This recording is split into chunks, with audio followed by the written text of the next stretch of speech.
pero habang tumatagal, lalong sumasarap. Ay, parang tanduay yan, Emperador. So, Alam, asa ka? 2 taon pa lang. Kumusta naman yung experience mo dito sa Saudi as a waiter? Homesick, nalulungkot. Ay, ilang taon ka na, kuya? Anong taon ba? Ay, ilang years ka na sa Saudi Arabia? Magsi 6 years na rin. Mag-say.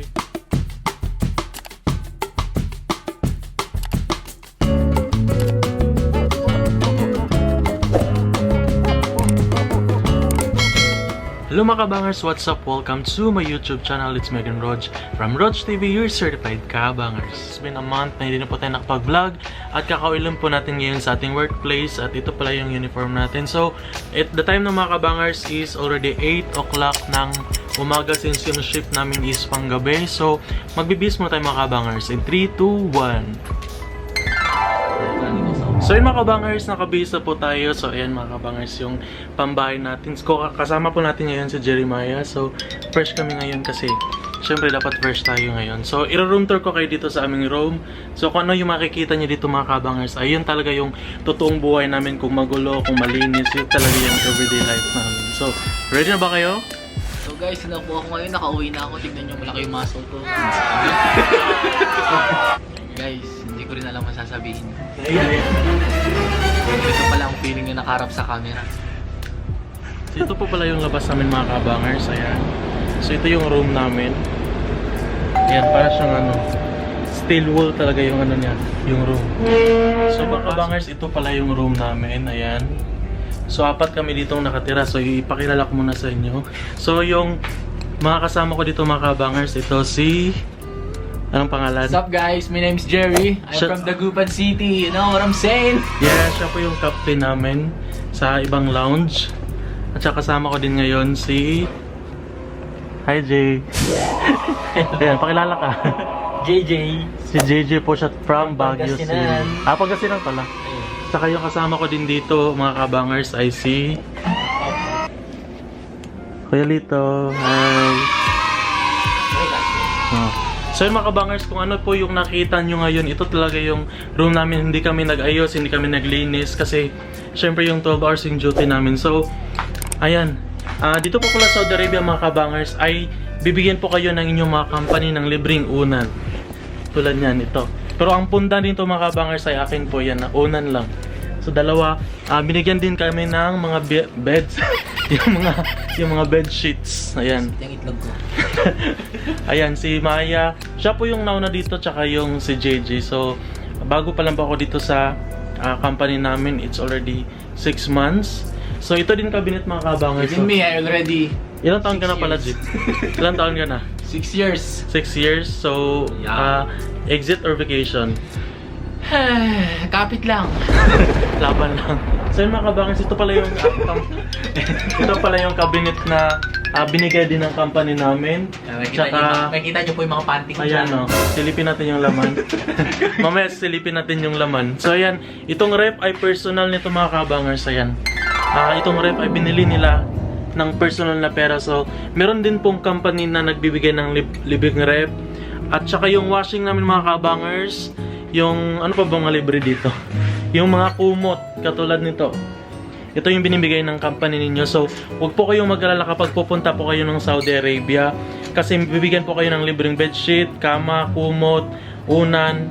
Kung swerte po kung meron po kayong ref sa inyong accommodation, pero yung mga washing machine, mga lutuan, meron po yun. So, dito po nagtataka po kayo kung bakit po may mga takip-takip kami dito katulad yan. For privacy purposes po yan, syempre kasi Saudi kapag magkatakip kang ganito. alam na, Saudi Arabia. So dito wala muna akong takip mga kabangers. So meron din kami ditong plansya, syempre kailangan yung plansya. Tsaka dito po pala sa company namin mga kabangers ay bawal po kami magluto. So meron po kaming sariling canteen.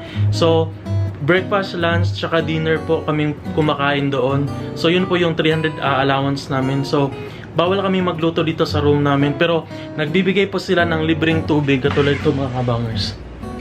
Ayan. Meron na kami ditong heater. Baka mahuli tayo. May heater tayo. So, kumusta pala yung ano, yung experience mo sa Saudi Arabia for almost 6 years, no? Wala naman, okay lang. Sa umpisa mahirap, pero habang tumatagal, lalong sumasarap. Ay, parang tanduay yan, Emperador. So, As a captain, ano yung mga challenges na na-experience mo? Wala naman, halos lahat naman ng mga kasama ko all goods, Yeah. sipag. Yeah. Nakikita ko, guys. So far naman sa mga kasama ko sa room, mababait silang lahat. Tsaka yung mga ka-workmates ko, mababait din sila. So kung gusto nyo pong mag-abroad dito, ipagdasal nyo po na mabait yung mga ka-roommates mo or dapat mabait din yung mga katrabaho mo. At dapat mag-adjust din kayo sa mga kasama ninyo sa trabaho or sa bahay para hindi kayo makakita ng away, baka makasunto kayo, diba? 20,000 din yun. So kasama rin natin ngayon si JJ, interviewin natin siya onte. Nagpapahinga na to pero pwede bang ma-interview? Oo, pagod lang eh. So, ilang years ka na sa Saudi Arabia? Wala, magdadalawang taon pa lang. Kumusta naman yung experience mo dito sa Saudi as a waiter? Homesick, nalulungkot. Ay, Kaya gusto na umuwi.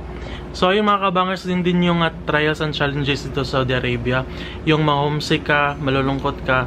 Kaya dapat alam mo kung paano gumala or paano libangin yung sarili mo, diba?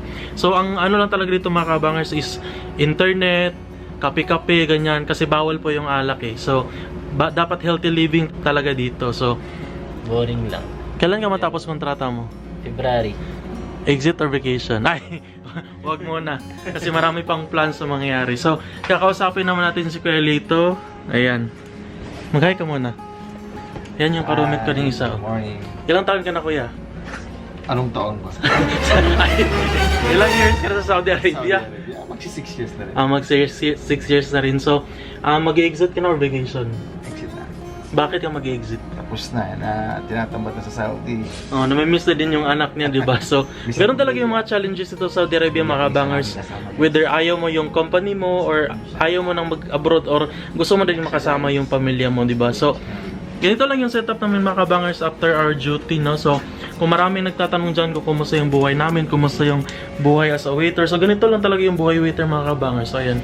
Simpleng bahay, simpleng room, ayan. Pero kapag na-homesick ka mga kabangers, dapat mo isipin yung mga goals mo sa buhay, yung mga plans mo, yung mga purpose mo kung bakit ka andito. Kasi normal po talaga na ma-homesick ka dito sa Saudi Arabia. Pero ang mahalaga po, dapat ka pong tatagan yung loob mo kasi dito po talaga yung kakampi mo lang ay yung sarili mo. So ano yung mga advice mo sa mga viewers natin? Magsipag lang kayo sa buhay niyo. Yun lang. Yan lang. Stay fit. Unhydrated. Unhydrated. Yan. Eat properly. Work hard. Pray No hard. sacrifice, no victor. Ay. So yung mga kabangers, ito rin yung sampayan namin sa loob kasi sa labas bawal atang magsampay. Meron kaming sampayan talaga na pang uniform or pang damit lang. Pero pinasok na lang namin kasi malikabok talaga dito sa Saudi Arabia. At sobrang init ngayon mga kabangers, no? So next time po sa aming next vlog ay i-share ko po sa inyo yung mga kung ano yung nandito sa camp namin. Yung meron kami mga gym, meron kaming washing area, canteen. Yun i-share ko sa inyo mga kabangers. At kung meron po kayong tanong kung ano nga yung mga buhay dito sa Saudi Arabia at kung paano mag-apply, kung paano yung process, kung ano yung mga experiences namin as a waiter, mag-comment lang po kayo dito. So ayan, no. Magbabay ka muna. Bye guys. Okay dyan. So yun mga kabangers, yun lang yung ma-share ko sa video na to. So simpleng vlog lang tayo ngayon mga kabangers kasi you know na. So after nito mga kabangers, magpapahinga na kami kasi duty na naman kami mamaya. So 12 hours duty kami. So laban lang talaga tayo guys. Thank you so much for watching. Don't forget to like, subscribe my YouTube channel, Roach TV for more updates. Thank you mga kabangers. Subscribe, like, and call me.